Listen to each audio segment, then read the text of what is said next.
జయశంకర్ భూపాలపల్లి జిల్లా అంబటిపల్లిలో విషాదం చోటు చేసుకుంది. మేడిగడ్డ బ్యారేజ్ వద్ద గోదావరిలో 6 యువకులు గల్లంతయ్యారు. 2 యువకులు సురక్షితంగా బయటపడ్డారు. గల్లంతైన వారి కోసం స్థానికులు, పోలీసులు గాలిస్తున్నారు.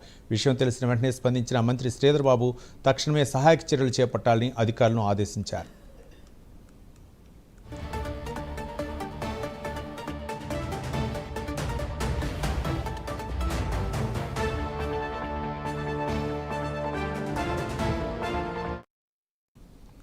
మేడిగడ్డ బ్యారేజ్ వద్ద గోదావరిలో 6 యువకులు గల్లంతయ్యారు. 2 యువకులు సురక్షితంగా బయటపడ్డారు. గల్లంతైన వారి కోసం స్థానికులు, పోలీసులు గాలిస్తున్నారు. విషయం తెలిసిన వెంటనే మంత్రి శ్రీధర్ బాబు తక్షణమే సహాయక చర్యలు చేపట్టాలని అధికారులు ఆదేశించారు. దీనిపై మరింత సమాచారం మా కరస్పాండెంట్ తిరుపతి అందిస్తారు. తిరుపతి.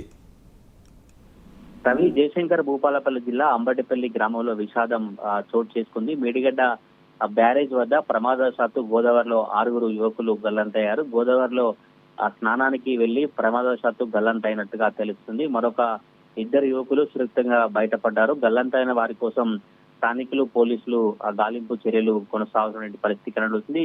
ఈ విషయం వెంటనే స్థానిక ఎమ్మెల్యే మంత్రి శ్రీధర్ బాబుకు తెలిసినటువంటి నేపథ్యంలో తక్షణమే సహాయక చర్యలు చేపట్టాలని అధికారులను, స్థానిక పోలీసులను మంత్రి శ్రీధర్ బాబు ఆదేశించినటువంటి పరిస్థితి కనబడుతుంది. గల్లంతైనటువంటి యువకుల వివరాలు కనుక చూస్తే మధుసూదన్, శివ మనోజు, రక్షిత్, సాగర్, రాహుల్, పాండు వీరు అంబటిపల్లి వాసులుగా చెప్తా ఉన్నారు. అంబటిపల్లి వాసులు సాయంత్రం పూట సమయంలో స్నానానికి వెళ్లి ఇలా ప్రమాదవశాత్తు గల్లంతైనటువంటి నేపథ్యంలోనే గ్రామంలో విషాద ఛాయాలనుకున్న పరిస్థితి కనబడుతుంది. ఒకరు సేఫ్ గా బయటపడినట్టుగా తెలుస్తుంది. ఆ ఒకరు యువకుడి ద్వారా పూర్తిగా గ్రామం కావచ్చు, పూర్తిగా ఎవరెవరు గల్లంతయ్యారు, ఎప్పుడు గల్లంతయ్యారు, ఎట్లా గల్లంతైన వివరాలన్నీ కూడా పోలీసులు కావచ్చు, స్థానికులకు తెలిసినటువంటి ఆ పరిస్థితి కనబడుతుంది. అక్కడ మేడిగడ్డ బ్యారేజ్ దగ్గర మాత్రం కుటుంబ సభ్యులైతే కన్నీరు మున్నీరుగా విలపిస్తున్నటువంటి పరిస్థితి కనబడుతుంది. పోలీసులు అయితే ఇంకా గాలింపు చర్యలు చేపట్టినటువంటి పరిస్థితి కనబడుతుంది. తక్షణమే సహాయక చర్యలను కంటిన్యూగా కొనసాగించాలి. తప్పకుండా యువకుల గల్లంతైనటువంటి యువకుల్ని ఆచూకీ లభించే విధంగా